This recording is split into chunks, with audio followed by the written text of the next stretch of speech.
I love the premise of this show. Smart people talking about dumb shit. I think it's dumb people talking about smart shit. Oh, we go where we not supposed to go, baby. The Brilliant Idiots Podcast. Yep, Charlamagne the God. Andrew Schulz. We are the Brilliant Idiots Podcast, back for another week of brilliant idiotness. And today's episode is brought to you by Squarespace. From websites and online stores, the marketing tools and analytics, Squarespace is the all-in-one platform to build a beautiful online presence and run your business. There are no hidden fees or price hikes, and all websites are optimized for mobile. And it's so simple. Start with a design template and use drag and drop tools to make it your own. Head to squarespace.com/idiot for a free trial. And when you're ready to launch, use the offer code IDIOT to save 10% off your first purchase. Let's start the show. Hezzy! What's up, baby? How was your week, man? It was good. It was good. You got a little injured, I see.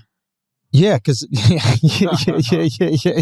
No, WWPR Media Studios is a hazard, bro. Wow.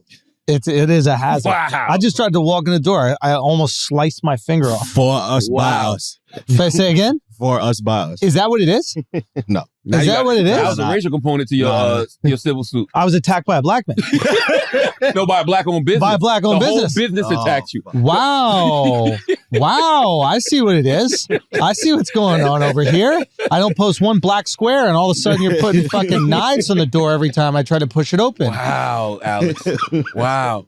The weekend was great. What's up with you, man? I had a great date night. Oh, where'd you guys go? Saturday night. Well, Saturday was dope because we had the Salute the Rock Nation, Team Rock. They had the United Justice Coalition Summit, which was a summit just basically of a lot of thought leaders and, politicians. Greg Popovich was there. He presented an award to Barry Scheck. Yeah, I miss Greg, though, because I had the first panel. Right after Michael Eric Dyson spoke, I did the first panel, and, But I did a panel with Attorney General Tish James, Dr. Alfie Breland Noble, Shaka Singh Kaur, and Paul Samuels, and it was about the decriminalization of mental health, so that was dope. And salute to Dez and Hove, everybody at Rock Nation. And then at night, man, I went to tell me the good shit. What I'm thinking, I don't want to be a prisoner at the moment. What I'm thinking is the best comedy show I've ever witnessed. Whoa. In my life. From a collective.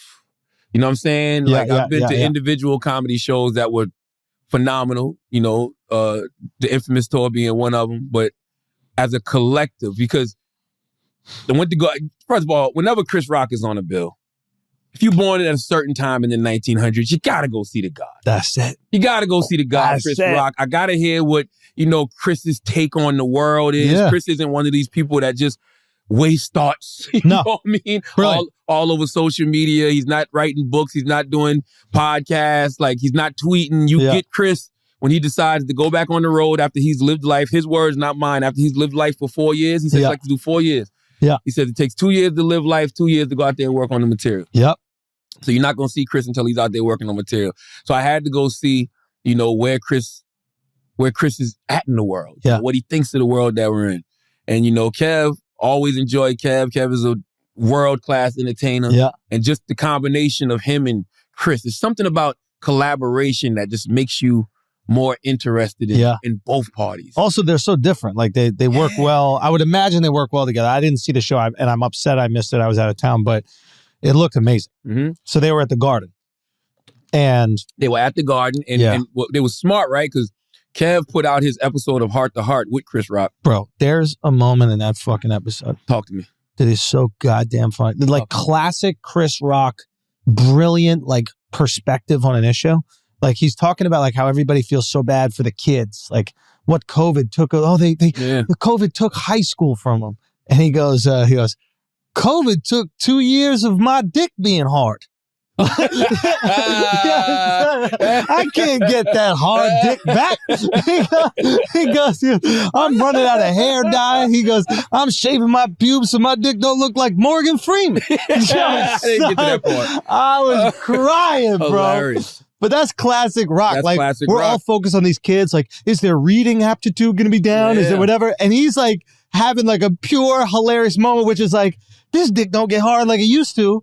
And I've been in the house For 2 years. You know what's interesting about that? It's all about perspective. Sometimes with any issue, we focus on one perspective. Yep. And that perspective becomes like the dominant conversation piece. What about the kids? What about the kids? What about the kids? Yeah. What about us? What about the adults? What about the parents that got to deal with the kids? Like, you know what I mean? Like, I get it. I totally get it. Yeah. But, you know, we had to go see Chris Rock. Went to go see Chris Rock.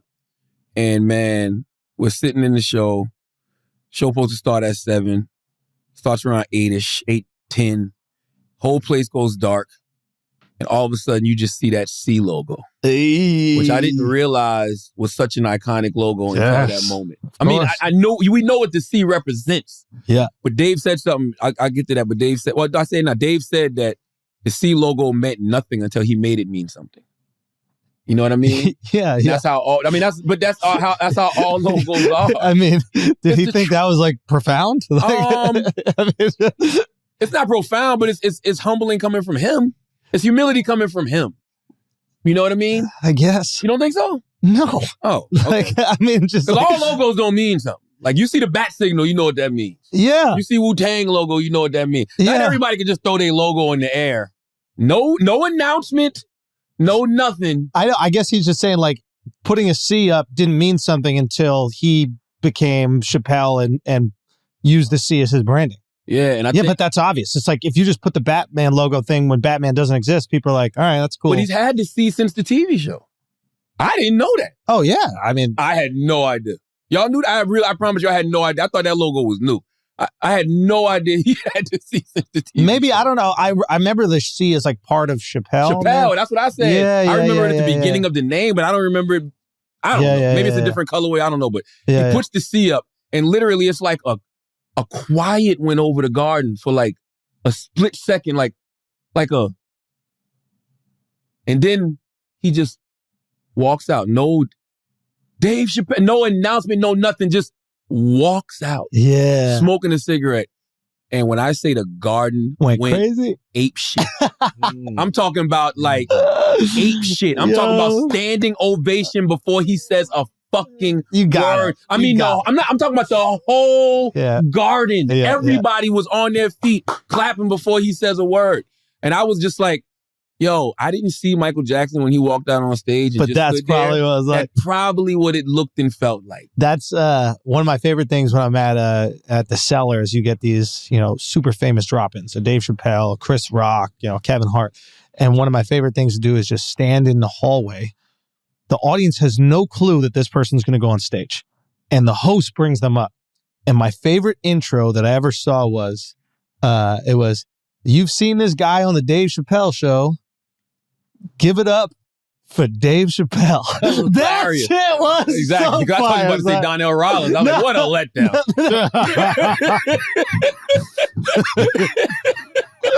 Bro, isn't that fire though? That's hilarious. You've seen this guy on Seinfeld. Give it up for Jerry Seinfeld. Because it's completely out of left field, Yes. And the audience just loses that. They're all turning around. They're going crazy. He didn't even get an intro.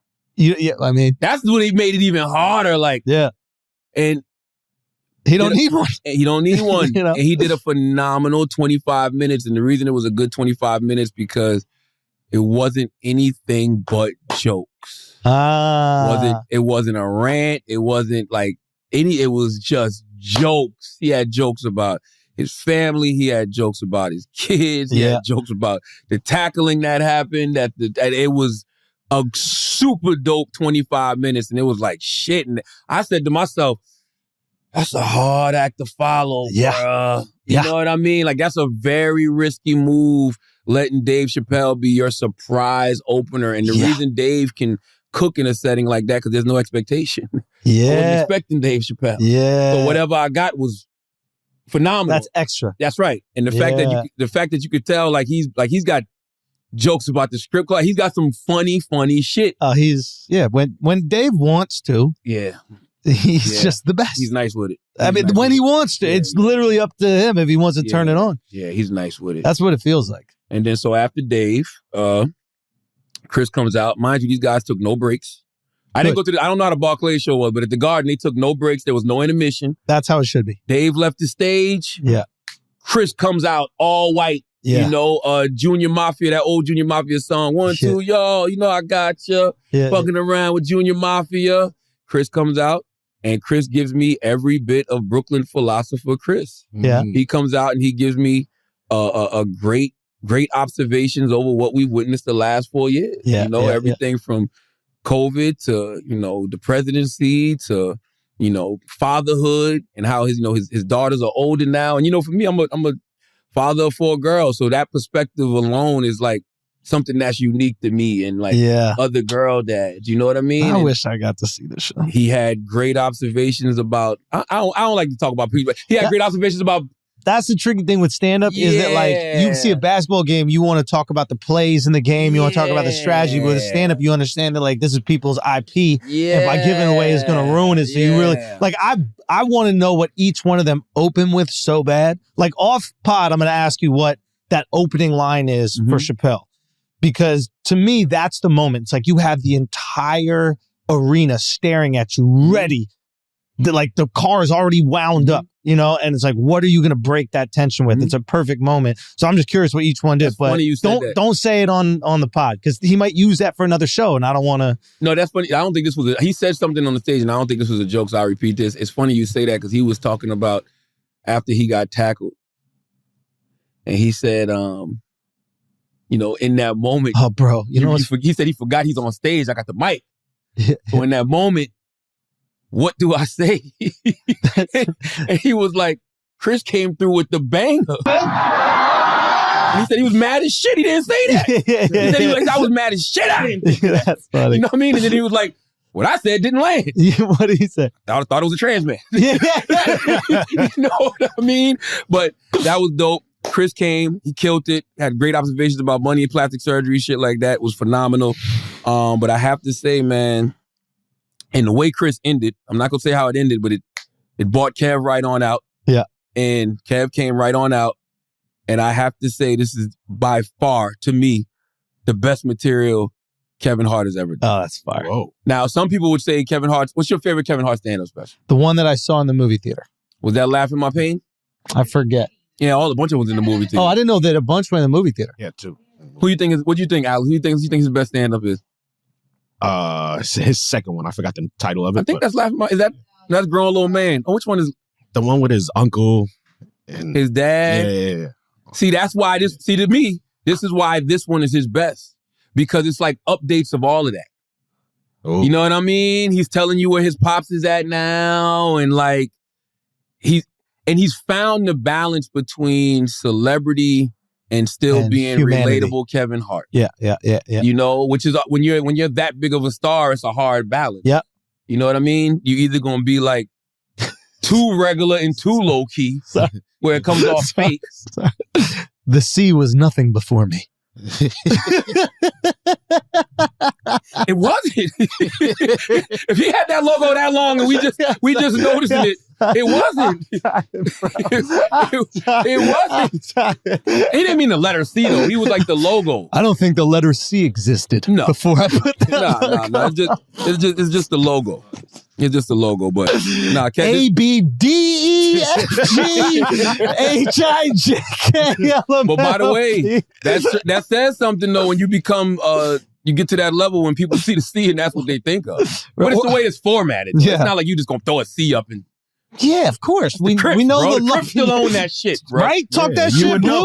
No, hell no. Hell no. Talk that shit, Charlotte. This right here has I nothing. see you. I don't do like that. a Nipsey Russell over here. I'm from Most Corner, South Carolina. Only gangs I know is cow gangs. All right, I don't know nothing. Cow gangs? I don't know. I was just trying to think of something. Yeah, you I didn't think about it. You out here, bro. I'm not no gang. This Where's is Chris Rock it when was you all need him? good. where's Chris Rock when you need him?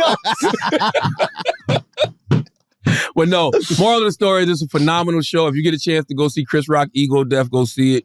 And Kev, I'm sorry, I cut you, but Kev absolutely crushed it. You hit me up afterwards and you were like, yo, he was fucking hilarious. Kev Taylor saw it. Taylor and Chris saw it. Just brilliant. I mean, Kev, the most impressive thing to me is, and I think like it will go down in history. I truly believe it will go down in history. Like eventually in like 20 years, we're going to reflect on like Kevin Hart's career and what he did during a span of like 30 or 40 years. And we're going to go 30.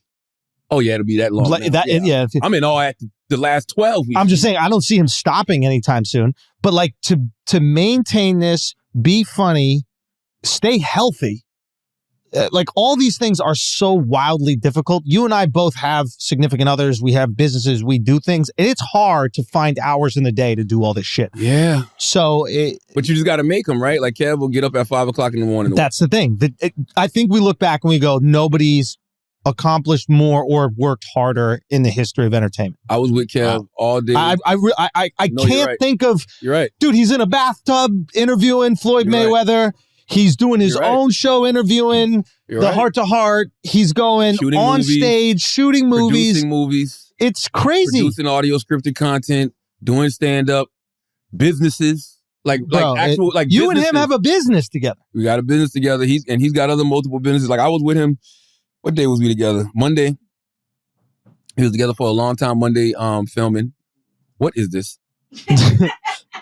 What is this? What is this? We're not going to just act like this is normal. No, what is this? That's Sabi, bro. Sabi's just doing this. Sabi? What's Sabi, come.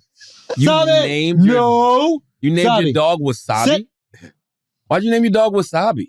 Bro, I live around fucking Asians. I got to make sure that they, Okay. Kevin's work ethic. I'm testing him. I was with Kev all day Monday, and he already did a bunch of things that day. Yeah. And then when he left from doing what he was doing with us, he had to go shoot Fallon, right? Mm-hmm. Then he had to show at the Barclays that night, and I'm like, bro, how do you do it? Then this morning, I'm looking, he's in Harlem because he got a partnership with Children's Place and they opened up 10 new Children's Places. So he's reading to the kids. It's unbelievable. It's all-time output. And you know what else? Yeah. It's not just him. You got to have the team that's down for that too. You can't do it without the team. That's right. That's right. He can't be booking all these things. So he has to trust the team to organize his time and schedule so he can, I'm imagining, entertain. And focus on that entertaining. But getting people that you trust enough to have all the production and everything there, that's hard. Like for me, that's the hardest thing. It's like, I can't just relinquish my creativity to a random person. Then I show up and the bath is a different fucking color. The ice isn't this. And I'm like looking at the set and I'm like, what the fuck is going on over here? So he found a way to get brilliant enough people where he can focus, I imagine, on being funny. And it's people for the most part, it's people that's been around him for 20 plus years. You know what I mean? And I'll tell you something, man, if you think that's not a feat within itself, when you have 20 people that are just literally down for you and what you're building, like I envy people like Kevin Hart. I envy people like Jay-Z who've had these people around them for so long and everybody understands their position to the fullest. Yeah. You know what I mean? And doesn't want to do anything except for what their position calls for them to do. And then when they grow and evolve and want to do something else, they got the resources. Yep. They got the network. Yep. And they got the support 100% of the people that, the experience. They've been down with the experience. Yes, man. So no, I don't take that for granted at all. But I'm so curious, like how he has his businesses organized and like who's that point person. Like it's all teams, I'm really fucking curious. It's all teams. Like it's all team. I can only speak from my perspective. I wouldn't be able to do what I do if Black Effect didn't have a whole team. Right. With Dolly running it, leading the day to day. You know, with me and Kev at SBH, you got, Nicole Shelton, who runs it, does the day to day. You know what I mean? And that's all of that stuff is like, as long as you got somebody that can do the day to day, it's pretty easy because it's a platform full of creatives, right? So like we got Summer 85 out now on Audible. Nicole and Chris Morrow are kicking it all the time, making sure that's right. Yeah, you know what I mean? That's smart. Only thing we ever get is, listen to this. Tell us what you think. Yeah. That's where our feedback comes from. Right. After that, we out the way. There's a book that I really want to read that my boy Mark, Mark Gagnon, who does Flavor. So he was telling me about, and he was just breaking down a little bit. It's called the E-Myth. I remember Entrepreneur Myth, I think is what E stands for. And he goes, there's basically like every business, there's like 3 positions. And like, even if people don't think that they fill those roles, they do. Right? Word. There's like the entrepreneur that has like the crazy ideas. There's the technician, the person executes that but doesn't like change, he like actually hates the entrepreneur because the entrepreneur every day is making his job hard. Yeah. Right. He's like, okay, I've got the cameras and everything worked out. And then the entrepreneur comes in and goes, what if we shoot this on an airplane? And he's like, well, we have everything worked out. And then there's the manager who's basically kind of the liaison between the crazy ideas and the technician. Right. And like, even just looking at our business, I see how that has functioned in that way. And you need that marriage between the three of them. Absolutely. I'm an idea guy. You want to say the crazy thing. That's it. And then have the people in position to execute. Figure out how to do it. Yeah. Yeah. Figure out how we can get it done. Yeah. Now I'm going to execute it as far as showing up to get the work done. But as far as like getting something off the ground. Yes. Actually, like, yo, I got this idea. How do we, you need people to help like you do you that. got to figure out, not you, your person on your team got to figure out which microphones are going to use. That's right. What the lighting is, what all these things are going to do. You just have to say, you want to film this on a boat. That's right. Find me the boat. Find me the boat. That's right. That's right. That's right. Yeah. So it's like that. I mean, it's like that with everything. It's like that with you too. No, I agree. Dove and everybody, you know. 100%. Yeah, you got to have a team that can help you motherfucking execute. But even when you see people that have, you know, these portfolios with all of these different things in it, trust me, there is somebody doing the day-to-day, and it is not that person. Yeah. You know what I'm saying? Yeah. I am not that guy. Yeah, I'm too scatterbrained. Yeah, exactly. Too all over the place. They got to keep But me. you're not supposed to be. You should operate in your genius zone, which is thinking of these fucking grandiose ideas. And then you have these people who it's their genius zone to execute on them. That's what Chris said in Hard Heart. What'd he say? You remember he was talking about how he doesn't like to do the celebrity thing unless he's on tour. Like he doesn't keep like all of these people around him, like a whole team. Any other time you see him by himself because he likes to live life. And he says he actually likes to talk to people because that's where he gets his, you know, best material from. I've seen Chris frequently in the neighborhood. I think he lives in my neighborhood. Mm-hmm. And I don't speak to him. He always has huge headphones on. Fake. Probably. I've seen those videos. Probably. But I'm weird like that. Nobody wears big headphones like that. You know what I mean? Those are the leave me alone headphones. Well, bro. Sometimes people want to be left alone. I respect people's like space. Like shit, I was on a honeymoon with my wife, and Megyn Kelly was there with her family. Now, I know Megyn. I've done her show a few times. Like, we've talked, you know. But I wasn't 100% sure it was Megyn. And we were at the same hotel, small hotel. Mm-hmm. And I was like, you know what? She's with her family. That's her time. I could go over and then it's not her and then it's whatever. But I don't know. Sometimes I just... What if she thinks you're an asshole now? Like, I saw it. Well, I told her afterwards. I was like, I think we're at the same hotel. She was like, that was me. Why don't you come over? And I was like, hey, you know, it's okay. Like, everybody, maybe you really need a break from that. Yeah. And maybe you want to do that. So when I see Chris in the neighborhood with the headphones on, as much as I admire him and I'd love to kind of have a talk with him, I'm also like, yo, maybe he's going over a set. Maybe he's doing things. Like, I know how it feels to be like busy and have to do things. And I respect somebody's time. I would love for you to speak to Chris. I would love for you. I've talked to him a bunch. Yeah, I would love for you and Chris. Yo, Chris is dope because have a great relationship. Yeah, like, first of all, Chris is like the reason. Chris is the first person I saw do comedy that made me feel like, okay, how do I phrase it? Like, you know, the first person that you see do something you love and you want to do it. He inspired you to do it. No. That makes you go, oh shit, it's okay to think that way. Ooh. He's the first comic that I saw that I felt made my feelings normal, my thoughts normal. You know what I mean? Yeah. Like I would. In what was it? The niggas versus black people joke? I wrote that way before him. No.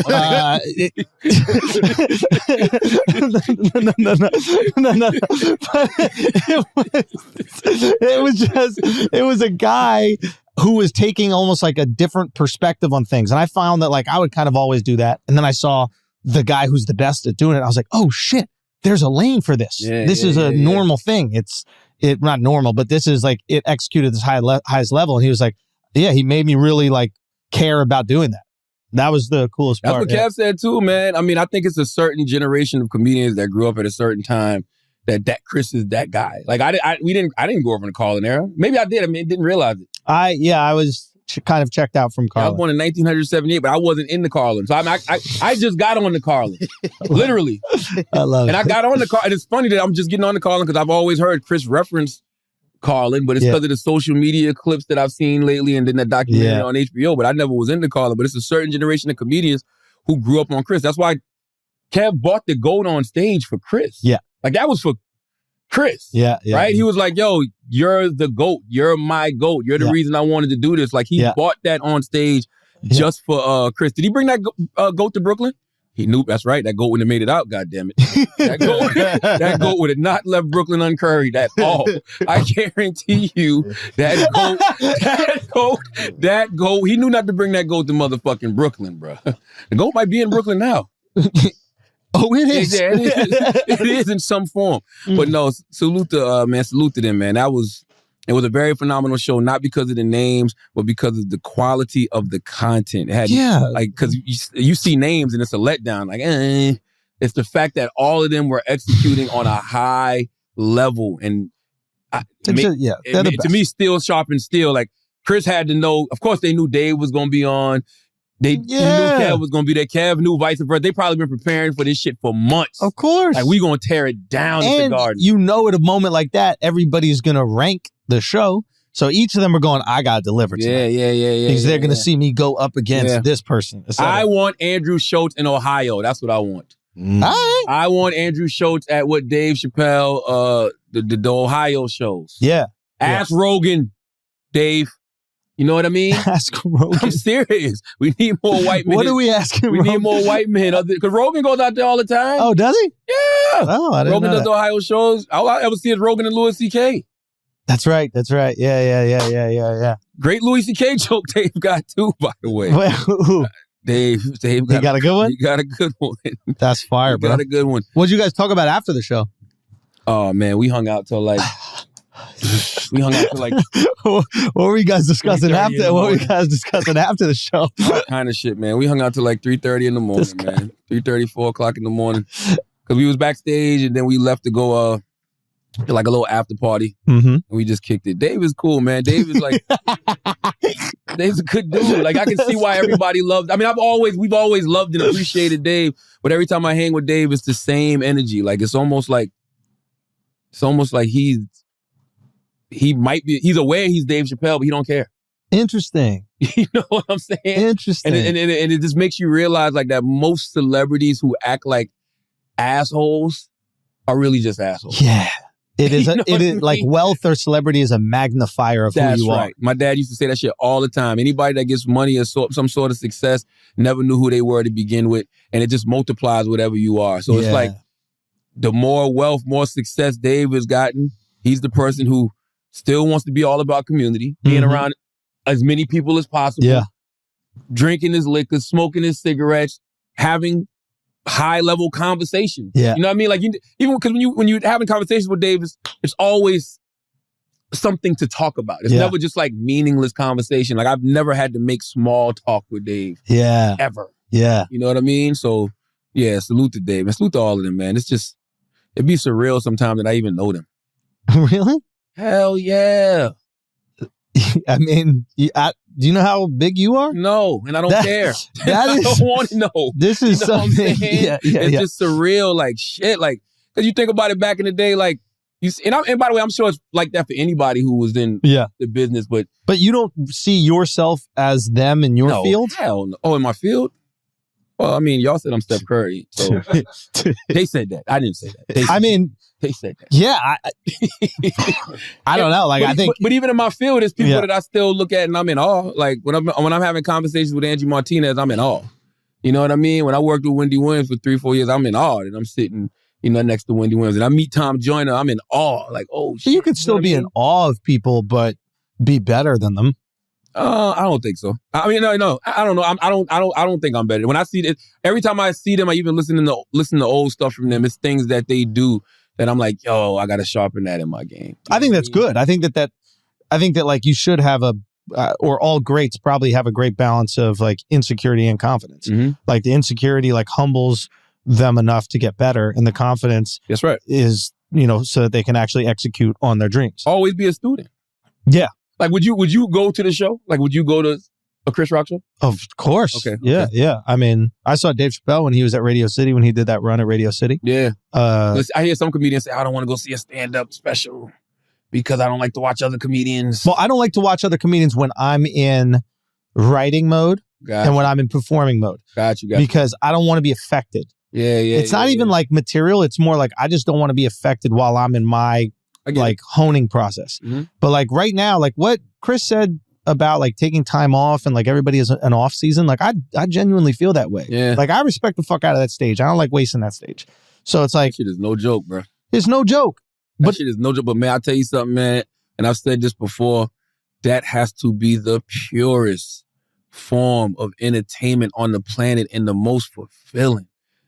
Like, cause there ain't no song. You can't throw a beat on and sing this record that everybody knows. Like you gotta go out there with that microphone and just you versus however many people the Garden hold, however many people Radio City hold. Like that is no joke. It takes the level of ego, a healthy level of ego, a healthy level of confidence and arrogance to even feel like you can go step out there and do your shit. But also a level of insecurity. The fact that you need the validation of those people. But if you or that you want it in some way. If you don't get it. Yeah. It's wild, bro. I pass out on stage. You would pass out? Right there. Somebody gonna feel sorry for me. Nah. I'm gonna get some sympathy from somebody. I'm trying to think what you would do to save the day. Faint. Nah, bro. You'd go into your bag of tricks. You'd be like, yo, why don't Jesus headline his own holiday? You go back. Hey, you go back and you get the bangers out the fucking closet, man, bro. Hey, we have a friend who tried that once. Stop. We had a friend who was reaching for those greatest hits, and they didn't want them. Stop it. Okay. Salute to our guy. I love him to death, man. Salute to our guy. Were you hoping one of them was going to catch an L when you were there? There was a little part of you. Yeah. I'm always hoping somebody catches it. What are you talking about? Fucking maniac. Like, what do you mean? This guy's crazy. But I really do. I realize I might have some type of like, still, I don't know what you would call it, but it's some type of tendency where I'm like, I'm really not laughing. Like I'm because you observe it. When it's so good, when it's so good, what I do now is be like hysterical. Yeah. Like that's literally it. Because I don't want to miss the next thing. I'm like hysterical. But all of them are so good, like they know when to let the crowd let them laugh. Like they don't try to, talk over the laugh. You know what I mean? But it's just like, I'm just watching it. I'm like, hysterical. Yeah. Hysterical. Yeah, because you're like intellectualizing it. Yes. You're not lost in it. Yes. You're super hyper-focused. Where's he going with this? Can I figure this thing out? What is he trying to do? How is he going to make this funny? Ooh, this is where I would have gone with it. Oh, I'm finishing lines. There it is. It's analytical. No. I was finishing some lines. Oh, yeah? Certain parts. I'm not going to say who. Certain like, because you know what I mean? Because you just know where he's going. But guess what? That's the beauty of it, right? When you think you know where it's going, but then they say something else, you're like, oh, okay. Yeah, I think you're describing comedy. Yo, you know what's funny about comedy, bro? Comedy. When you don't see it coming. When you don't see it coming.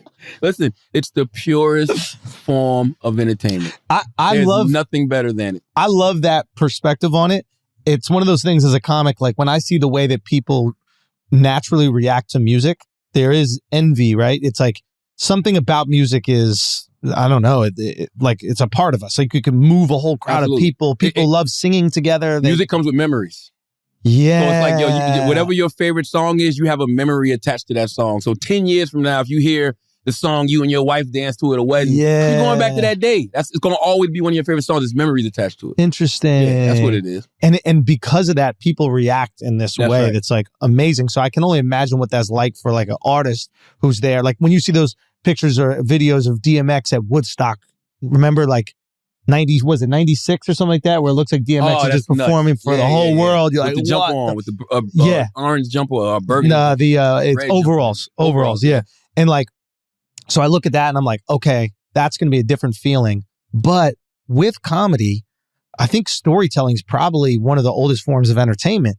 So there is something in people that they want to sit with each other and engage in this story, whether it's the Iliad or the Odyssey or the Bible or whatever it was. Like we want to sit around and engage. And it's just really beautiful when you can get all those people connected like that. It's awesome. And you know, what's that noise? I don't know, but Sabi not feeling it. And you know and we can end on this before we move on because we dick riding right now. No, we're not. We're celebrating. We got it. I know people are out there like, look at them dick riding. Who cares? You got to celebrate people. Give people their flowers. We celebrate them even if there was, some hate going on. You know what I mean? It is all good. You know what I mean? But I will say this. The strange thing about comedy. Go get him, Sabi. Get him. Wow, Get Sabi's a him! fucking guard dog? Get him! Get him! I didn't know Sabi was a guard dog. Oh! Sabi, you a guard dog, bro? Yeah. Sabi, sit down. He looking at Taylor thighs. You looking at that BBL Taylor just got. Taylor got that fresh BBL. Sabi. Sit Who's down. Laguna Beach? I don't know who the fuck the girls from Laguna Beach are. Okay. Come on, yo. Come on. God bless them. Come on. But Come on, yo. Come on. What has MTV ever done for anyone? I know, right? Come on now. That's sarcasm. Come on, Taylor. We both got to kind of start there. You know what I mean? But this is the thing about she's comedy. not a guard dog, by the way. She's the biggest. I can't pussy. tell she's not a guard dog. But that's what I need. Oh, okay. Yeah. But here's the strange thing about comedy. I left that show. Chris hit her with the, okay. Well, that's what he said? Chris went to go stop her. She started barking. He was like, everything's Chris okay. is right, because that dog bites some motherfucking body. WTF is out of business. No. I know they don't got that kind of insurance. No, you don't got dog That dog insurance. bites somebody in here, everybody's liable. I think she's more worried about getting bitten here. So, come on guys, come on guys. Here's the thing, man. Here's the thing about a good stand-up show. A good stand-up show, when I left that show Saturday, I strangely felt like, with all the shit going on in the world, we gonna be all right. We gonna be all right. That's how I felt. Yeah, you get a laugh in, That's it. man. You laugh with other people. That's you see it. them laughing at all the ridiculous things in the world. That's it. And you're like, you know what? Life isn't Twitter. Life is not. People have a sense of humor. They can Life laugh is at not themselves. Twitter. They can laugh at other people. That's right. We gonna be all right. We gonna be all right. That's right. That's the moral of the story.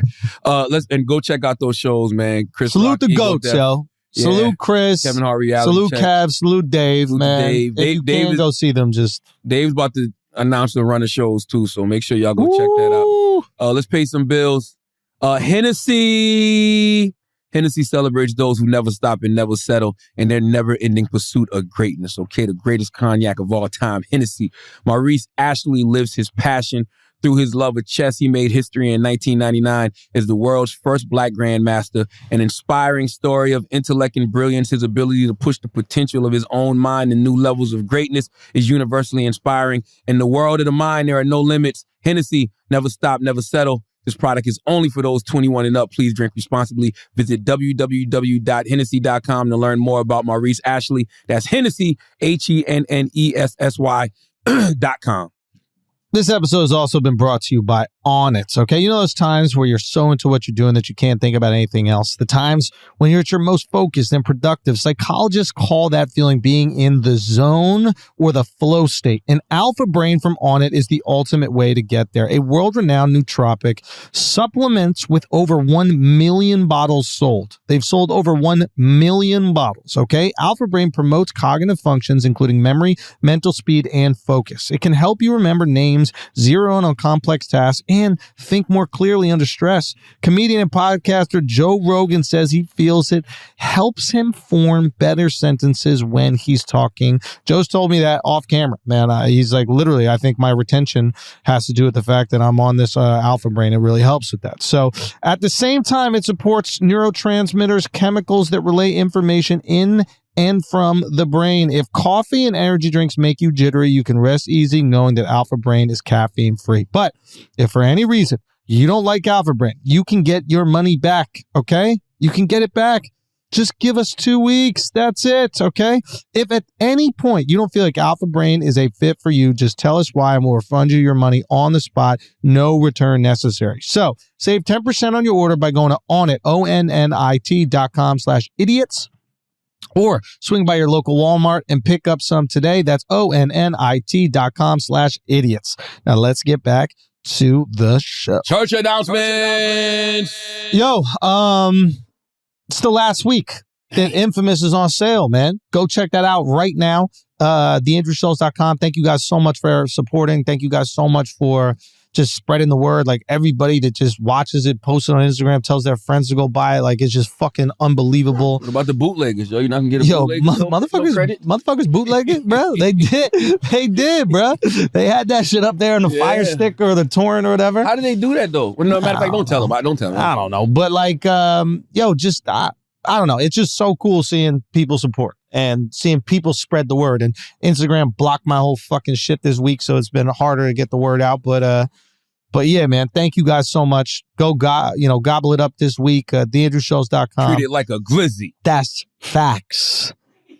Watch it with the boys. Watch it with the ladies, and just enjoy it, man. Just we're really proud we put this fucking work in, and you have until the end of the day, Sunday, to go get it. Wow, that's it.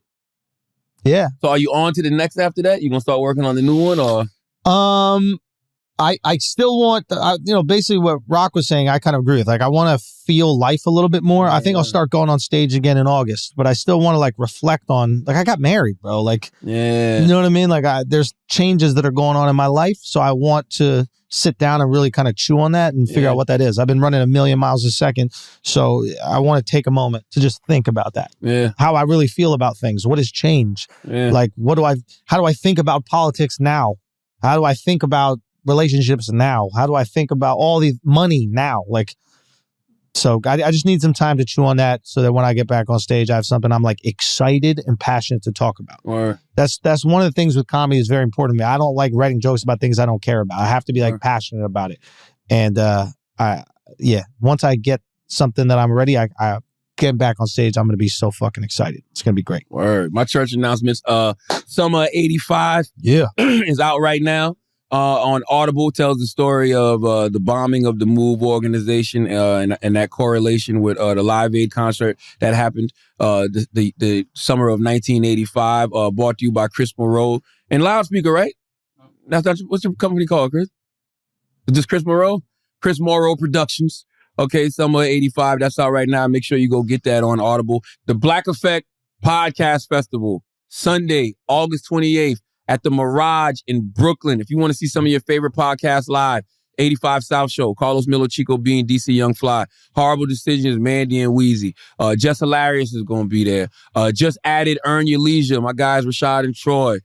We got a women in podcasting panel. We got a business of podcasting panel. Mouse Jones is doing trap karaoke. We got food. We got drinks. We got vendors. It's a festival, man. So, Sunday, August 28th. Go get your tickets at blackeffect.com/podcast festival. That's blackeffect.com/podcast festival. We'll see you in Brooklyn on Sunday, August 28th. And season 2 of my late night talk show premieres this week, Thursday, 11:30 p.m. right after The Daily Show. That's our time slot every Thursday night right after The Daily Show. The GOAT, Young Hezzy, Andrew Schultz will be on. Hey. He'll be on the panel this week. I have no idea who else is on this week, but I'm sure that we will find something to discuss. Oh, yeah. Okay. Oh, yeah. Okay. This is going to be good. So make sure you tune in. I'm excited for that, man.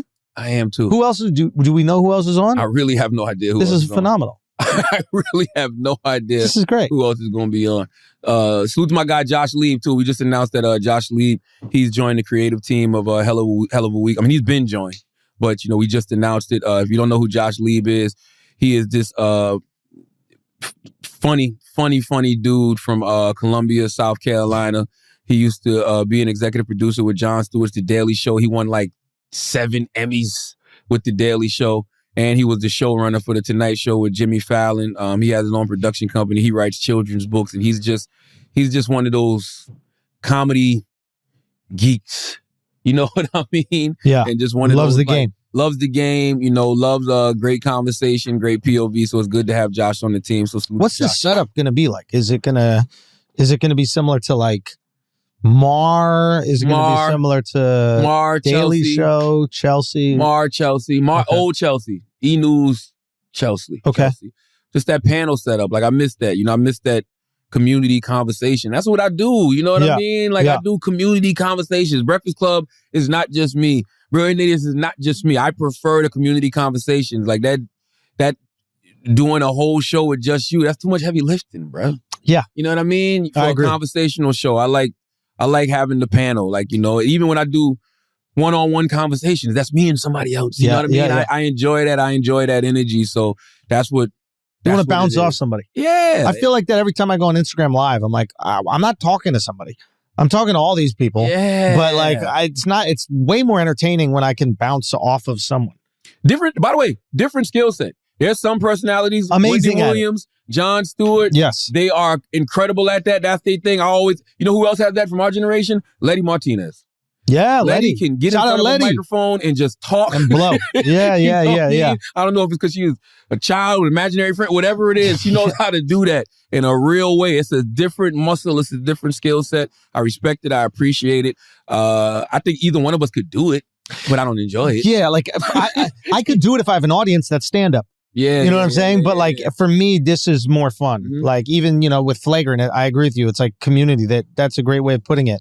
It's nice to have other people tap in, other people laugh and like laugh together and like argue together and try to get people on your side with the logic and then other people trying to get people on their side. I don't know. It's a much more like natural human thing. Man. Even the shows I love, like Inside the NBA, like, right? Like there's things that just tap into that feeling. I did The View yesterday. How was?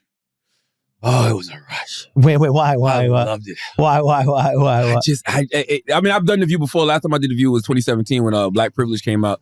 I actually did it on release day. And I said this on the show. I thanked them because I did two things on release day of Black Privilege. I did Elvis Durant in the morning. Yep. And I did The View. Legends. And by the time I left Elvis Durant, Black Privilege was like number 3 overall. And by the time I left The View, it had hit 1 or something. Wow. I knew, and it ended up being on the New York Times bestseller list for like 12, 13 weeks after that. So I knew that they played a big part in that. But yo, that show was phenomenal. Really? Just because it's like, Who was there? it was Ann Navarro, Joy Behar, Sarah, what's Sarah's last name? Sarah Haynes, and Whoopi. You know, Queen Whoopi. And it was just like, Anna, first of all, Anna hit me with something that I wasn't expecting, right? Because we were talking, she was like, you know, we were talking before you came on, and we were talking about, Liz Cheney. Yeah, Liz Cheney. Yeah, pull up Liz Cheney. Liz Cheney, daughter of Dick, former Vice President Dick. Yeah. Oh, no, that's not it. Oh, no, that's me. That's Fox News headline. Fox News says Charlamagnethagod mocks Kamala Harris. I didn't mock Kamala. They just asked me what did Kamala say after I questioned her about, Joe Manchin and who's the real president of this country. And I was just like, she didn't say nothing. Yeah, she really didn't She say didn't say anything. nothing. Like, she didn't answer the question. Like, she didn't say nothing. How bad is Kamala Harris that Joe Biden is barely alive and nobody's even suggesting that Kamala takes over? Like, you got to be really bad. Is that the new thing with vice presidents? Like, Trump had that with Pence. We're like, well, we don't want that fucking maniac. And I wonder if your protection as president is a shitty vice. The crazy thing is, here we go. I want to go back to that Kamala point, but listen. We were talking before you came out. We were talking about politics, and we were talking about Liz Cheney. And there's some people like me who see her as a profile in courage, as a historical figure, as somebody who's put. Liz Cheney? Yes. How do you see her? None of those things. I mean, I don't. I mean, that's a broad question. How do I see her? Like, Yeah, because some people see her as a hero in today's politics. No. Some people see her as a zero. Well, she's standing up to people who say that The bar was set election pretty low. Yeah, I mean, she was stolen. Yeah, but she was complicit for 4 years. I mean, when you ride with Donald Trump on damn near everything for 4 years, I don't think you can be considered a hero. Not to mention, after January 6th, she voted against the John Lewis voting rights bill. So you can't tell me that you're standing up for democracy when you won't even vote to preserve the cornerstone of democracy, which is voting. So, she's not a hero. I love that. Yeah. Number one, I wasn't expecting it. So I didn't know what I thought. I thought we was going to talk about the show, stuff like that. And it's just like, I realized I really love conflict. Y'all think I love conflict? Yes. Yeah. Yes. Really? Yeah. Yes. You thrive in conflict. It's all you know. My biggest fear about like you removing your depression and anxiety is you're just going to kill yourself. Like, you'll be the first person that got happy and was like, fuck this. I just love a good debate. I love a good, honest debate. I love good conversations with smart people. Because number one, I never heard that perspective. I didn't know people thought Liz Cheney was a hero. I don't know who she is. I don't know who she is. Is she the lesbian one? I know he got a lesbian daughter and then another daughter. I don't think she is.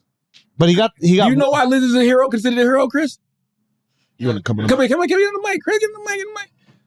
Chris gonna have to bend over and make it look like Chris twerking. Make it look like Chris twerking when he. And then the mask, dude. Come on, bro. What do you want me to do? You already had it. You're good. Just all right, yeah. Fucking ridiculous. That's for monkeypox. That's not for COVID. You think he's wearing that for COVID? Did any of them have anything good for monkeypox? Any of the comics? No, he did. He must have been winging it then. Dave definitely did. Yeah, he had a bar? Yeah, he had a little bar. He had a bar for monkeypox. But I it'll be telling a joke, so I don't want to. All right. But go ahead, Chris. Why is Liz Cheney considered a hero?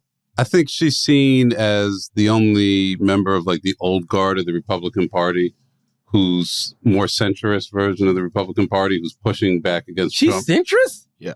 By today's terms. No way. She voted against abortion rights. She voted against the voting rights bill. She voted with Trump on 93% of everything. How is that centrist? Didn't she not believe in gay marriage and her sister's gay married? Yeah, I think so. Before you pass out from standing up. Yes. What is That's what I got. I mean, you know, like I didn't know she was considered a hero though. Hero? People thought that like Mitt Romney was going to stand up against Trump as a representative of that kind of more traditional Republicans. Yeah, but it's easy to stand up when he's not Chris, in power. I love Chris. Chris walked over to the mic to not talk to the mic. This is unbelievable, bro. I'm out. What I was going to say is easy to stand up to Trump when Trump's not in power no more. Yeah. She would not be having that energy if Trump was still in power. She still has to worry about re-election and stuff like that. It's like it says over for her in whatever state she's in. So they said it's a wrap. Montana, Wyoming, one of them. That's why they're calling her a hero. It's like she's trying to stand up now for what she thinks is right, despite the fact that she's going to lose. Yeah. I mean, listen, if I commit a murder with somebody and decide to tell on the person after the fact, I still committed the murder, bro. Yeah, you know what I'm saying? I might get some time taken off my sentence. But I'm still going to jail and I'm still an accessory. You're saying that she was dick riding Trump. Pretty much. Right. She voted with him over 90% of the time. But you probably agree with Trump on 90% of things. Who? You. No. I don't he's like, I like ice cream. You're like, ice cream's good. Like that's not vote though. I don't like traffic. Like we all probably agree on 90% of shit. But that's why the voting record is the thing to look at, right? Because people can say anything. Yeah. You can say anything. Oh, I do this, I do that. But what happens when you vote, bro? You know what I mean? So for me, it's like, no. First of all, I don't want to hear shit about preserving democracy if you're not voting to preserve voting rights. You know what I'm saying? Yeah. Like, if you can't say you're standing for democracy if you are not voting to preserve voting rights. Anything else is And any woman that's not pro-choice, I mean, I get it for religious reasons and stuff like that. Yeah. But even if you disagree with abortion, you should still agree with a woman's right to choose. Right? Not necessarily, but... You don't think so? No, I personally am cool with it. Because even if it's religious, like, if they want to make the choice to do something if that they you want to think make the choice to go to hell, yeah, I guess... That's on them. But aren't you supposed to be your brother's keeper? It says brothers. Oh, God. Schulz, it says brother. Okay? Why are you complicating it? You can only abort the women, is what you're trying to say. I'm just saying it says my brother's keeper. I'm saying that I have nothing to do with that. All right? Okay? Yo, Taylor, what's wrong, yo? All right. This is good, man. Napping. Do you believe this shit? Scroll down, Taylor. Napping regularly linked to high blood pressure and stroke. Study. Hold on. Talk to me, Schulz. This is some bullshit. They're trying to keep us woke. Well, no, I don't think that's the reason why black people have high blood pressure and strokes. Why you make this a color thing? Napping? That's not... Shut up. Yo, hold on. Wait a minute. Hold on.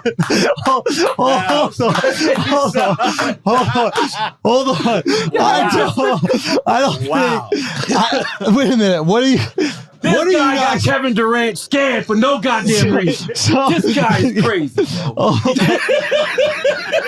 I just don't. This guy is crazy. Yo. Wait a minute. Explain. They're not gonna trade Kevin Durant. They don't think he's gonna pass a physical now because of you. This guy is crazy, yo. This guy said people with naps got high blood pressure. No, this guy is wow. I think that could be a correlation. Like, obviously, there are certain things that affect the black community, but I don't think it has anything to do with hair. I think that's like fucking racist to even make that connection. About napping, I agree with you, but they're talking about napping like sleep, man.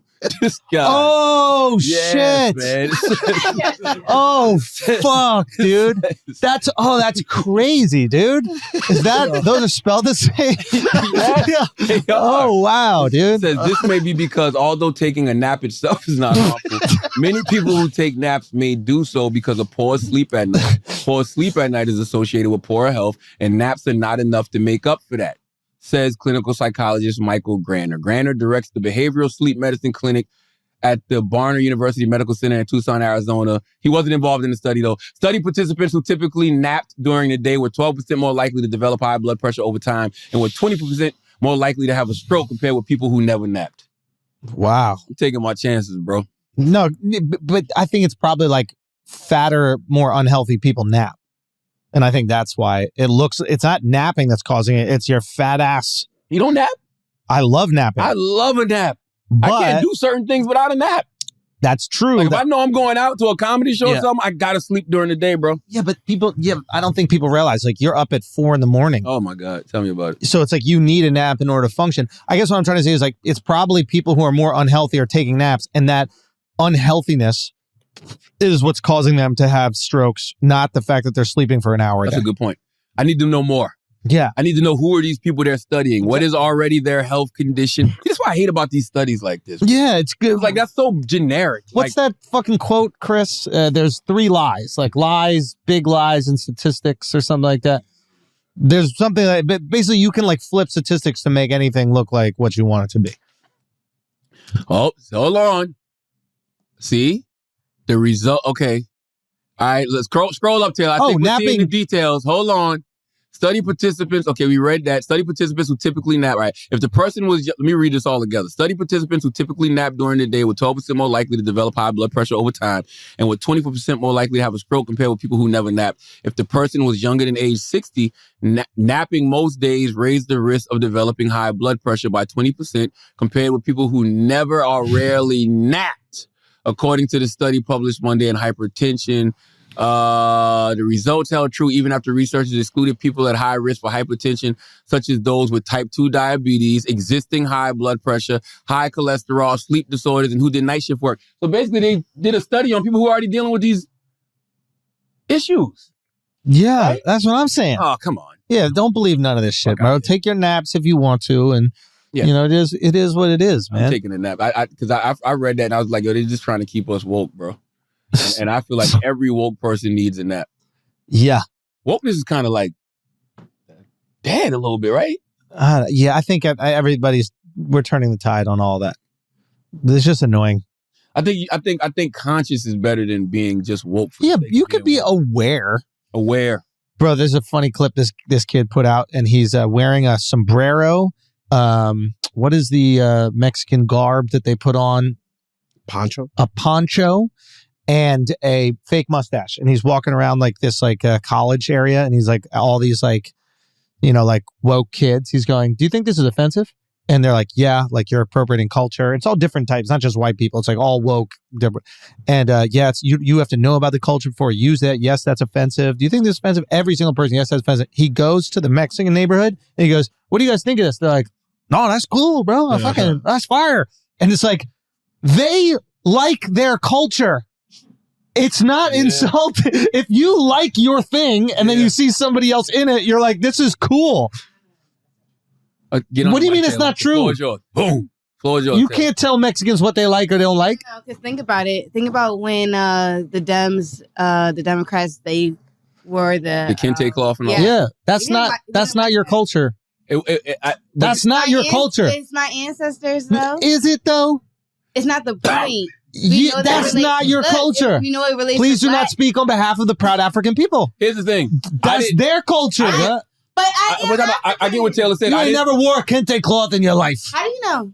I don't. I don't think they Am were, I wrong? No, you're not. I don't think the Dems I'm were not wrong. Okay. That's the point. I don't think the Dems were appropriating culture as much as that shit was just corny as fuck.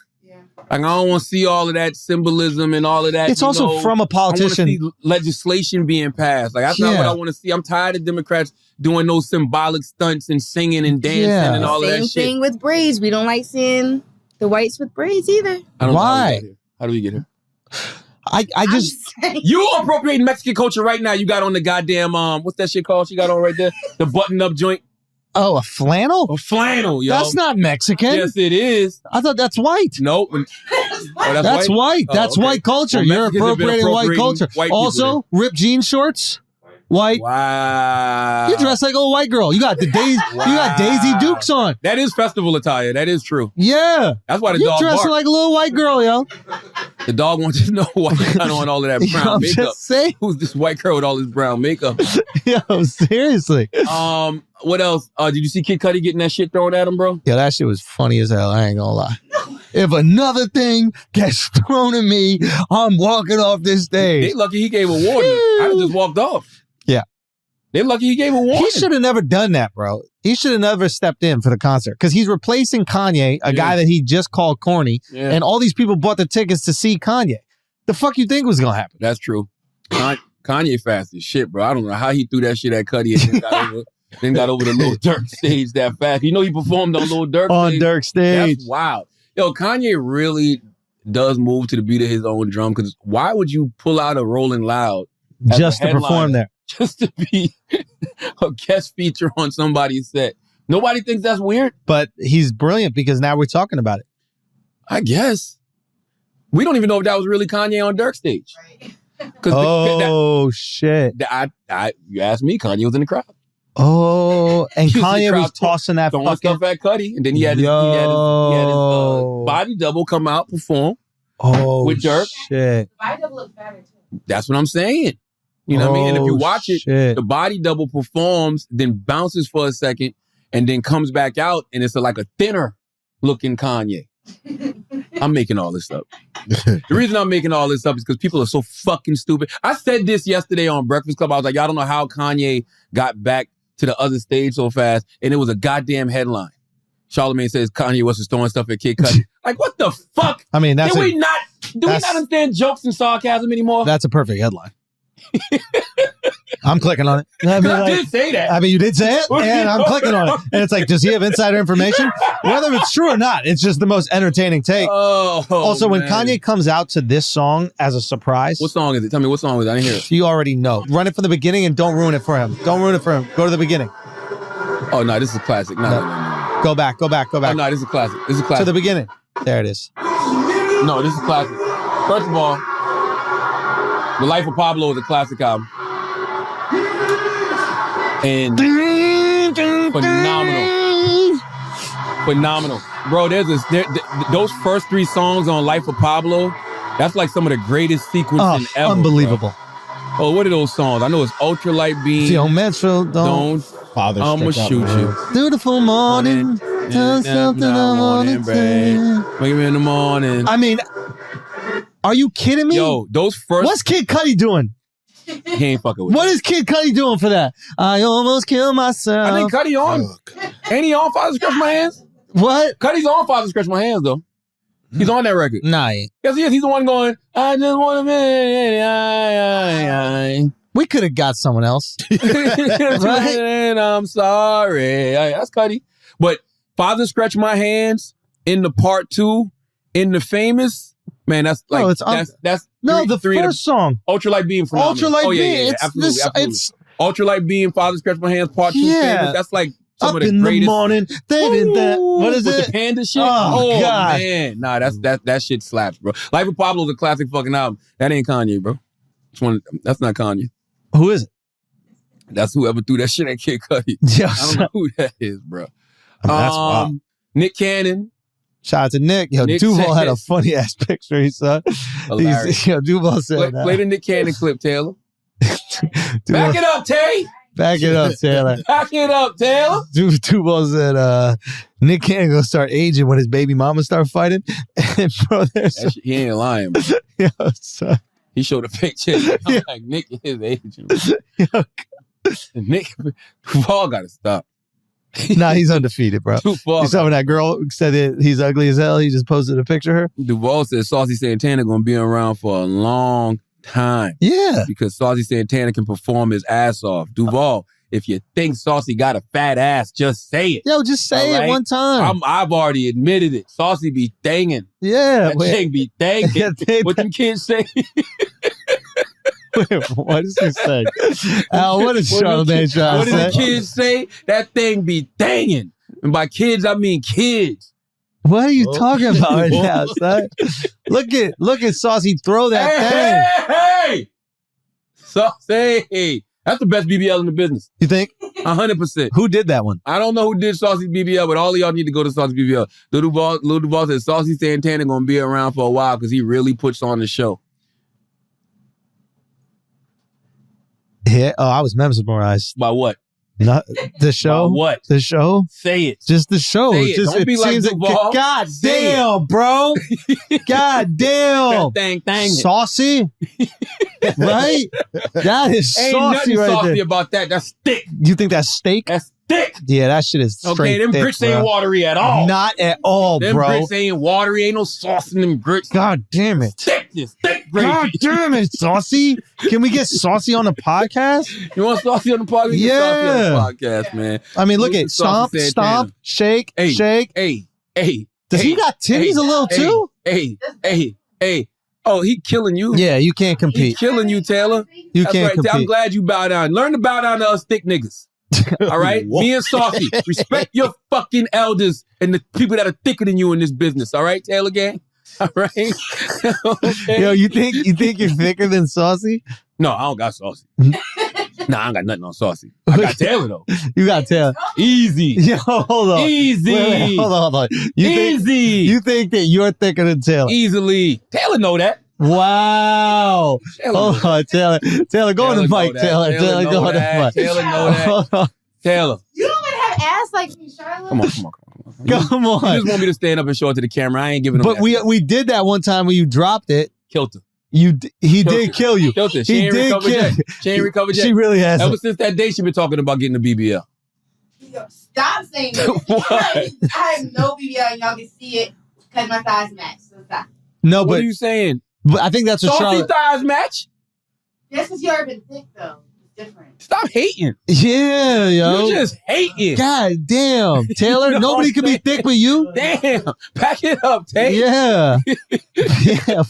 Play the Nick Cannon clip, Taylor. Salute to Saucy, though. I fuck with Saucy, man. Saucy is very entertaining, though. Now, Yeah, this what is Nick wild. Cannon do? This is wild. Let me see this. You gotta Hold on. hear this. This is wild. This is a wild statement for anybody to make, yo. All right, let's see this. The wilding out head honcho is wild. 80% of women that probably need assistance when it comes to female hygiene. You got And then there's this magnificent 20% that have no smell. I think and I'm it's part fresh. of the 2% because I definitely agree with 20, Stephanie. 20, And it's no, a 20. I'm narrowing it down. But even because because I'm at the top of that there's- 20%. and those are the We up here keepers. with that 10%. Those are the And let me keepers. tell Those you, are like, yo, fresh out, like I'm she's in telling the you, if shower. I It was stick amazing. If I could That's swirl not around normal. Swirl and around. it's gonna be a nice That's taste and amazing. everything. That's amazing, but that's not normal. Well, it's normal for me. All these girls acting like they pussy don't stink sometimes. But I guess Come on, yo. You want me to eat this? Yeah, and maybe, you know, But you hear present this, company ladies? excluded. We talk about this all the time. Do y'all know when y'all stinking up the room? I don't have those. Well, see, I said present I company. already know Yeah, that. he don't got the heart to tell one of them they stink. But that's the thing, But because I've never been in that smelled position. people stink up Wait, that. what? It's like once or You've twice. You've never smelled that beautiful women, good? you In the know, whole life, my whole life, how once is- or twice. You're you. You got. You Now, I got have a teams story and one right. time. stylists. This guy I know probably told me he was. Tell me what's wild about that statement before I say what I think is wild about that statement. Wait, what's wild about 80% of women need help with feminine hygiene? Yes.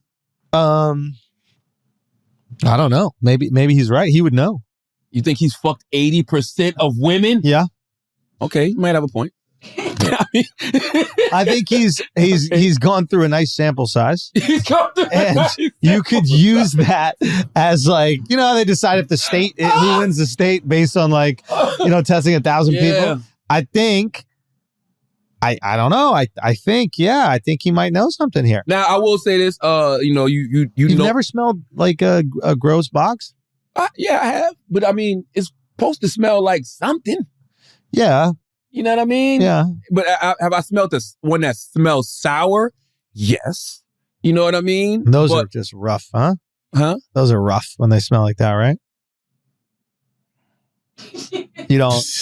You know, my dad. Will it stop you from eating? My daddy gave me a lot of bad advice when I was younger, man. My daddy said, if it smells like cologne, leave it alone. If it smells like fish, eat all you wish. No, he didn't say that. Now that I get on, I'm gonna be honest with you. I'm 44 and I need to call my dad and ask him what that meant. Because now, when I think about it now, I'm like, well, damn, how long have trans women been around? Wait, why? If it smells like cologne. Oh, shit. So I don't know what he was saying. I thought he was saying one thing. Maybe he meant something else. You know what I mean? Because back then I just thought I was young. So like when you hear cologne, perfume, you just think it's all one fragrance. But now that I'm old, I'm like, what the fuck did that mean? What do you mean by that? Yeah. You know what I'm saying? So I want to ask him. But, bro.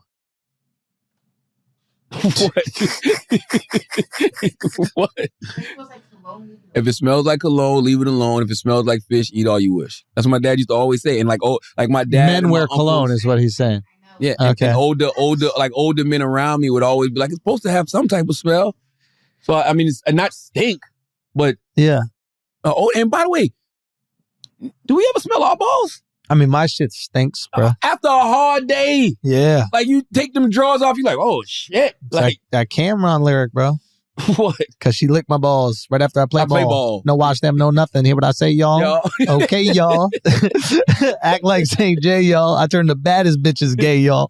Yo, Cam is the fucking man, son. Nah, Cam is the illest. That's just a wild statement to make. Like all of us don't have odors at some point in time. Yeah. You know, because I think he even made the statement like, you know, like you don't even have to do it. It's like fresh out the shower, whatever. So it's like, everybody who doesn't wash before they have sex? You don't wash before you have sex. You're not just diving in. Yeah. You know what I mean? Unless it's like, well, sometimes you dive in, you coming right from the club, you're not taking a shower. That's different. Yeah. You both smell like the club.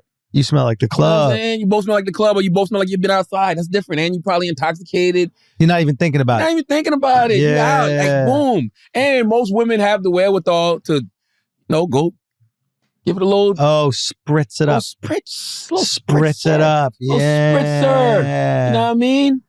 Okay, so why are these girls that are hooking up with Nick Cannon feeling like they don't have to clean their vaginas first? That's how do we know Nick not throwing pH balances off?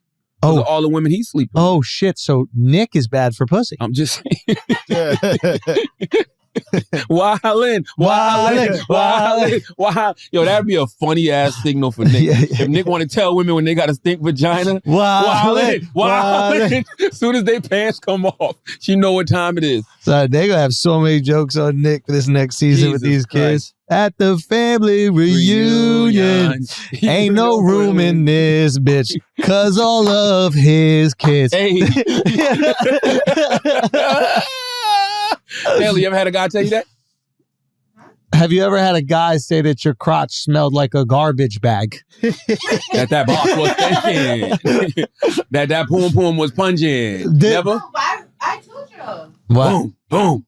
What Me don't eat no garbage pussy. I told y'all before though, like I had to sniff myself like, oh shit, it was not the time to do that. What really? Oh, you smelled yourself. What did you smell like? Humming, coming at ya. What happened? What? Some 80s rap come out of that shit. Hoop, hop, hip it, hip hop your dog style. Touch this.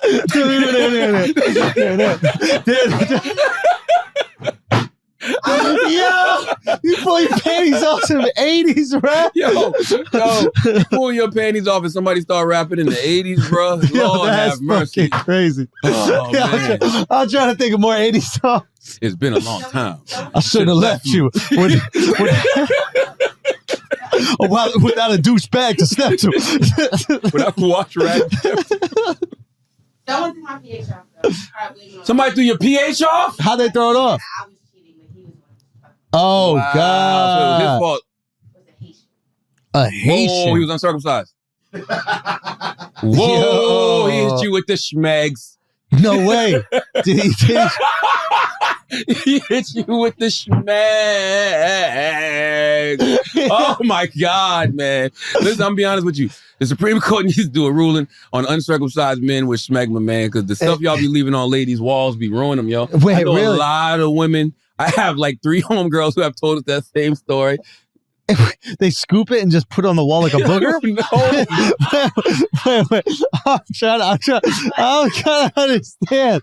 I'm trying to understand what these weird dick the motherfuckers vaginal do. walls, man. Oh, the vaginal walls, man. Oh, no. You just put That's disgusting. that schmegma covered penis in a woman, knowing what you got on your penis, messing up her pH balance, leaving stains all over the vaginal walls. Why? Yeah, that's crazy. Where are you when we need you, Clarence Thomas? Yeah, what do you think? You think Clarence Thomas is circumcised? Nah, he was born in he was born in like 1800 and he was born in the 1800s? I don't think they was doing snips back God then. damn, bro. It's gotta be a origin to snips, right? There has to be a time when they started doing that. Yeah, right? fucking Jews started doing that shit 5,000 years ago. Oh yeah, you're right. The christenings. Woo! I went to one of those one time, bro. No, the brisk. I'm sorry. It's called a brisk. The brisk. Well, I said the christening. I'm like, what?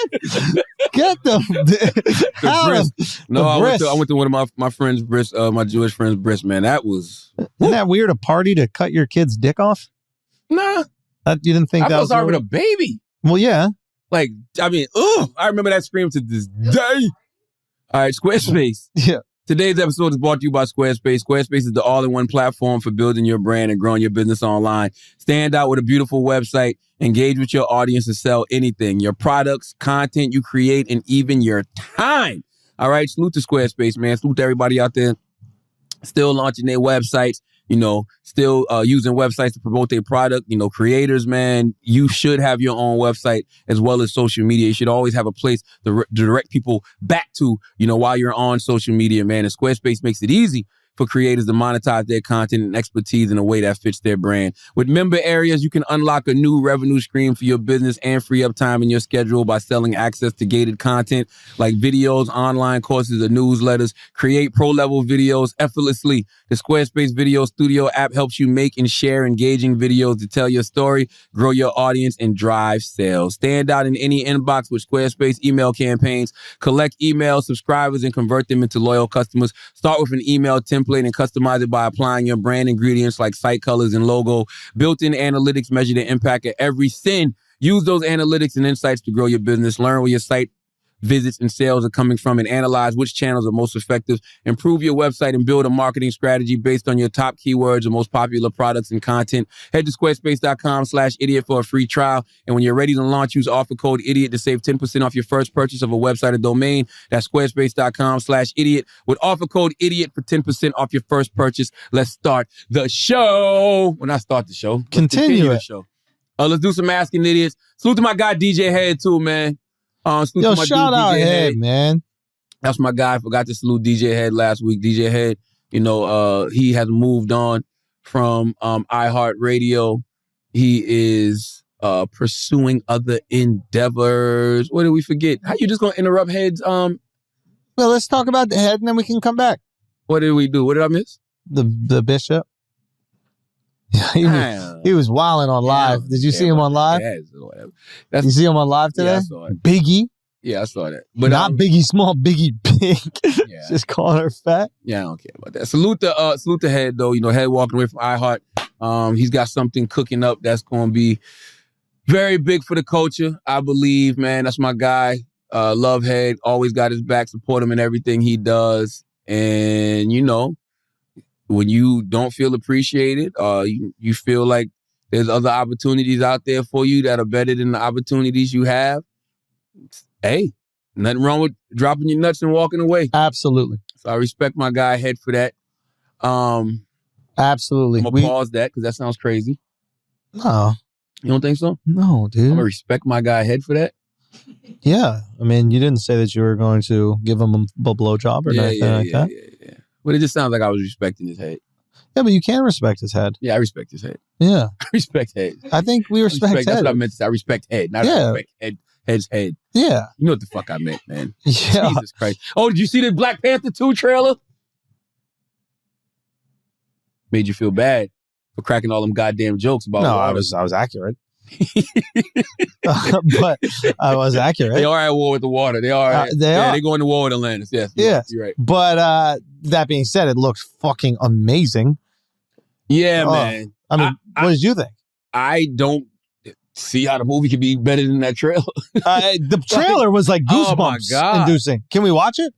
I don't see why not. I don't think Marvel will snatch it down. It's already got fucking 22 million views Jesus. since July 23rd. You want to give us some volume, Sweet Taylor? And The crazy part is there's only one line in this whole thing.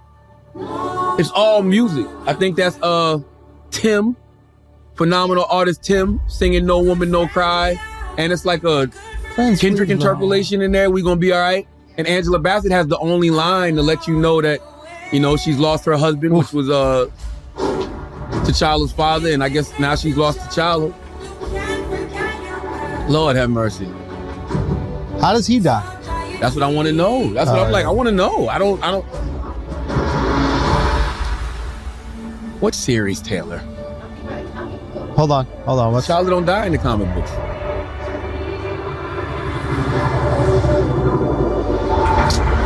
Music just hits different, dude. That shit slap. Music just hit different. Whoever scored that, scored. Genius. Everything's gonna be alright. That's Riri Williams, Ironheart, baby. That's Young Namor. M'Baku.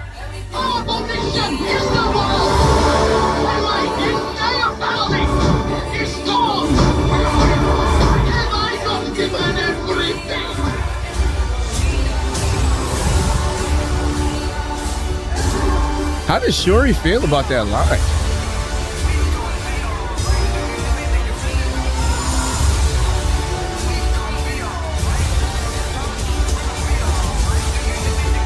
Crazy.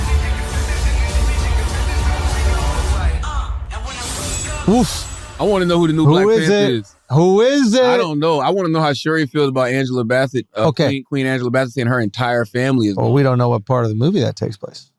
Ooh, so Shuri might be. Ooh, Shuri might die too. Ooh, shit. Now. Oh, shit. Now. Oh, shit. Did you go back real quick to the point where you see the Black Panther costume? Okay. Just go back like 10 seconds. Mm-hmm. That is not. Why do y'all keep. I saw somebody say. Somebody said that Killmonger's not in the Black Panther 2 trailer. Did you see Black Panther 1? Why? Did anybody see Black Panther 1? Why? He died. No, I know. But this is Killmonger's suit. Shuri made the suit. She made 2 of them. She made the silver and black one, and she made a black and gold one. That's not Killmonger's suit. No, Killmonger just no. put the suit on. I know that. What I'm saying is, who do we think this person is that's wearing Shuri, the Killmonger suit? Nakia, or Angela Bassett. Oh, so It's either Shuri, Nakia, or Angela Bassett. But how are they going to save the day? Well, here's the crazy part about that. And people who, if you know about the world of Wakanda, we don't. Talking about it's ran by women. Like literally, Black Panther's whole army is the Dora Milaje. It's always been all women. That's his army. That is who protects Black Panther. And well, maybe that's the cause of a lot of the issues that are happening in Wakanda of late. No, maybe that's why Wakanda's the most advanced technological nation in the universe. Well, no, there was a dude that was at the helm. Ooh. Black Panther's dad. Yeah, but Shuri makes all the technology. Yeah. The women protect the kingdom. Yeah. The women got better weapons than the guys. They did. You know what I'm saying? Dora Milaje, but that's always been the beauty of Black Panther, though. And I think that they designed Black Panther like that on purpose. Like, so you think this is Shuri? So you don't think that there's a male protagonist in it? No, whoever this is the hero. And you think it's either Shuri, Nakia, or Angela Bassett. Or Angela Bassett. One of the three. They take the purple herb. They got the beauty of the power of the Black Panther. Like whoever takes the purple herb gets the power of the Black Panther. She puts the suit on and she gets busy. And in the comic book, Shuri did become Black Panther for a while. Yeah. I remember. But so did Killmonger. Killmonger was Black Panther for a little bit too. So who knows? No, I said Shuri. I said that. No, I said Killmonger was Black Panther for a little while, and Shuri was Black Panther for a little while. So, will you think there'll ever be a white Black Panther? There was a White Panther at one point. Really? Yeah. Take that. There was a White Panther. Take that. Take that. Yeah, there was a White Panther. Really? It didn't last long in the comic books, though. Why not? I don't remember, but there was a White Panther in the comics for like a split second. Oh no, it was a White Tiger. I'm sorry. Yeah. I'm sorry. It's not as fun. It's White Tiger. I don't know who the fuck White Tiger was. I don't know. Let's do some Asking Idiots. Let's do it. And get aboard the hill. Who we got? Ooh, let's keep it in the Marvel vein. Which Marvel character would you live as for a year, Schultz? Marvel character would I live as for a year? Oh, man, that's a tricky one, dude. I mean, Spider-Man is always cool, but the hours suck. I think, Wolverine is fire. Love Wolverine. Yeah. Iron Man.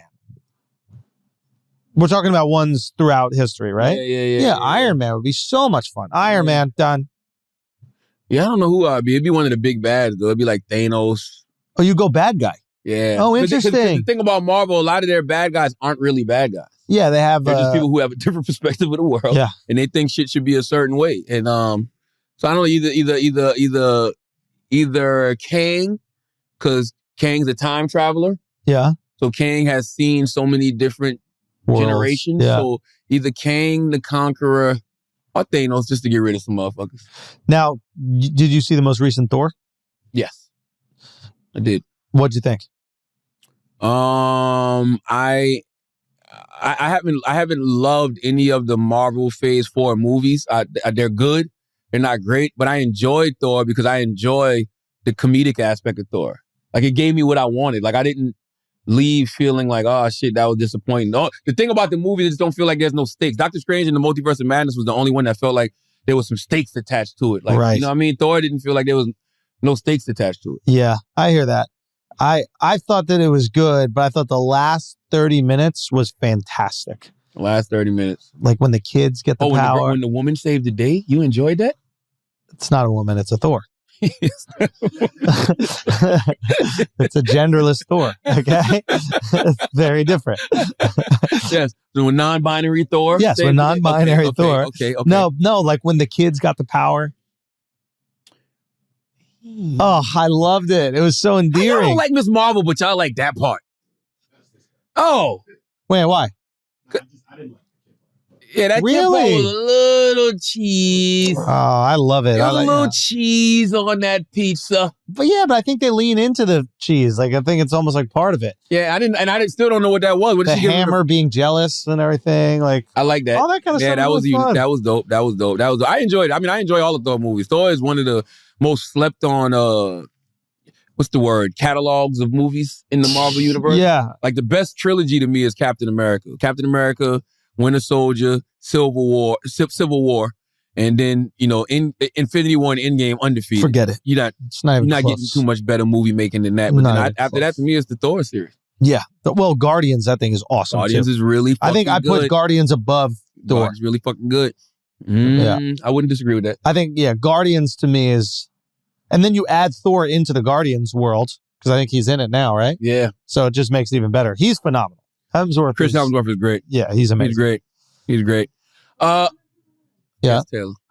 There's someone that did a similar question. He asked, if you were the next Avenger, what superpower would you have? What's your hero name? I feel like we did this before, superpower. What's your name, though? Leonard, bro, with a period. Leonard with a period. With a period. So you just use your name. Leonard with a period. Okay. That's fire, right? You hear what you said? Think about what you just said, bro. Look out this Leonard, bro. Hell fucking yeah. That's fire. You don't think so? I like how you said that. Look out this Leonard. Okay. God, I don't. What would your superpower be, Leonard? I like interdimensional travel. You just want to see what else is out there. I just want to see what else is out there. That's it. At this point, I want to see what else is out there. Well, I like interdimensional travel, which is so interesting, right? That we're so interested in seeing other dimensions when we haven't even really explored like the whole world. Like, what's the woman's name who's seen every country? She's been to every country. She put a book out. Oh, what's her name? Like, yo, she's been to every country. That's fire to me. What? But who is she? She's like a Instagram thought or? Nah, she ain't no Instagram thought. I think she was a flight attendant at one point. Oh. I could be wrong. But yeah, you just want to experience it all. Want to experience? I like that. I think that makes sense. Interdimensional travel, man. That's all. Yeah. That's what I want. What would your superhero probably? I don't know. That's interesting. Like, I love the idea of like flight or maybe even better than flight is like the ability to like disappear and then reappear in a place. Because I do also just want to experience all these things. And like, you know, not only you're running late, but it's like, yo, let's go to fucking Italy for the weekend. Let's do this. Like, and I think at the end of the day, the superpower is just soaking up life. I don't know if I would want, what is it, where you can't be killed? Immortality. I do think life might get boring if that is the case. Like, you just need the stakes. Yeah, then everybody you love going to die. You got to deal with grief for the rest of your life. Nobody wants that. Yeah. But yeah, I agree with that. Something to allow me to experience life to the fullest. Yeah. Say again? Taylor said a pause button. That's the Harlem superhero. Yeah. We don't need you holding up gay progress, Taylor. Yeah, for real, bro. Okay. Jesus. Okay, what else we got? Would you rather meet, Millie Moppet says, would you rather meet your ancestors or go to the future and meet your great-great-grandkids? Let me tell y'all something that y'all may not know. Don't nobody care about great-great-grandkids, bro. The only people that care about great-great-grandkids is the great-great-grandkids. If you go to the, past and tell somebody I'm your great-great-grandkid, he's going to fucking kick you out and get you arrested. He does not know you. Yeah. He has no connection to you. You have a connection to your grandchild, right? You have a child. Yes, you're right. Your child has a child. You know your grandchild. Okay. Your great-great-grandchild means that's your child's child. Now, you ain't got no connection to them. Here's the thing, though.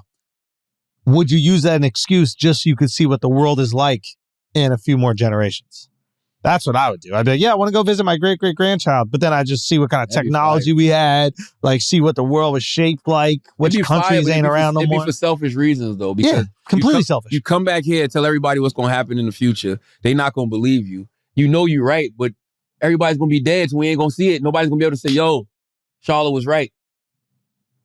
Yeah, nobody's going to be able to say Schulz was right. Yeah, but you could do the what is that fucking movie with Michael J. Fox? Back to the Future? You could do the Back to the Future shit and just run it up gambling-wise. I wouldn't even want to do that. No? Nah. Maybe I would. Yeah. That'd be fire. Yeah. You're not changing nothing. You just write with all the sports scores. Exactly. Oh, that would be so fire. You know how much ESPN would pay you? And you wouldn't even want to be on there. You just have your own platform predicting everything, even golf. That's it. You know what I mean? Simple as that. God. Yeah. That'd be fire. Let's end on this one. This is a good one. Derek N. Peter says, are men emotionally attracted to men and sexually attracted to women? I mean, sorry. You're using the word attracted. What? The fuck, Derek?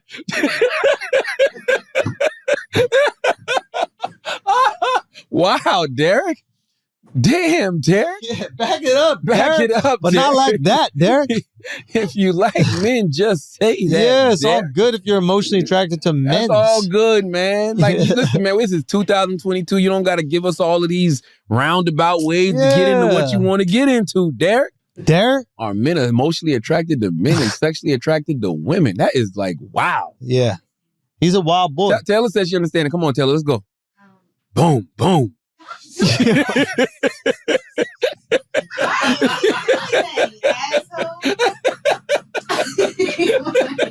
But you can make that boom because my ass is fatter. That's what you No, think. when you take 2 steps down, I go boom, 1 step, boom. That is crazy. For those of y'all who know what just happened, for every step Taylor took, Charlotte went boom. Because she has to jump off the chair. That's what's so funny. That she does. She's sitting in the director's chair and she has to jump off. And she does it so carefully. It's like 1, 2, every single time. God damn. I can understand that because I know, especially when I was in college, guys like hang out with guys, right? So in that sense, like they rather hang out with their boys than their girls. The reality of the situation is Taylor's not wrong. We're all you're everybody that we love and care about, whether they're men, women, days, whatever. We're all emotionally attracted to people. 100%. It's something about a person that either makes you happy, right? It makes you feel good. Like we're all emotionally attracted to people in some way, shape, or form. Yeah, so it's just 100%. like I don't understand when he says it, when you word it like that, Derek. Honestly, it just sounds to me like you might be more than just emotionally attracted to a guy, and it's fine because it just makes it seem like you have an emotional, mental attachment with men, but you just using women for their bodies. So you use men for their bodies too. Suck on them dicks, bro. That's right. It should be all of it. It should be all combined because, you know, sometimes you meet people I'm sure the first time you met your wife, you was emotionally attracted to her. Yes. As well as physically. Yes. And that turns to marriage. Same thing with me and my wife. You know what I mean? Some people you meet and, you know, especially relationships that are of opposite sex, you meet them and you have just an emotional connection because you should be very aware of who your energy goes up around 100%. and who your energy goes down around. So certain people, your energy goes up around them. That don't mean you want to be with them and sleep with them. Yeah. You know what I mean? And that's for any sex. So it's men, women, whatever. So, Derek, to answer your question, just be gay, bro. It's fine. It's fine, man. We support you. We got your back. We got your Derek. back. Literally. Derek. All right. That's it.